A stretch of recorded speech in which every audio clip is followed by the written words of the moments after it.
Banakacherla project Harish Rao ఆరోపణలను నీటిపారుదల శాఖ మంత్రి ఉత్తమ్ కుమార్ రెడ్డి తోసిపుచ్చారు. గోదావరి బనకచెర్ల ప్రాజెక్టు విషయంలో కాంగ్రెస్ ప్రభుత్వం వేగంగా నిర్ణయాత్మకంగా వ్యవహరించిందన్నారు. ఏపీ ముఖ్యమంత్రి నిధుల కోసం కేంద్రానికి లేఖ రాసిన వెంటనే జనవరి 22న కేంద్ర జలశక్తి ఆర్థిక శాఖ మంత్రులకు లేఖ రాసి అభ్యంతరాలు తెలిపామని గుర్తు చేశారు. కాంగ్రెస్ పార్టీ మౌనం వహించలేదని, మొదటి నుంచి చట్టపరంగా ముందుకెళ్తున్నామని స్పష్టం చేశారు. హరీష్ వాదనలు నిరాధారం, తప్పుదారి పట్టించేలా ఉన్నాయన్నారు.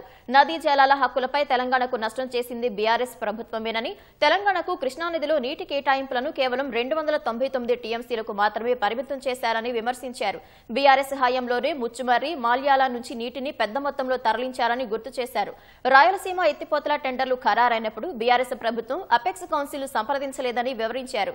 ఆంధ్రప్రదేశ్ రోజు 3 టీఎంసీల నీటిని మళ్లిస్తుంటే కేసీఆర్ చోద్యం చూశారని ఉత్తమ్ ఆరోపించారు.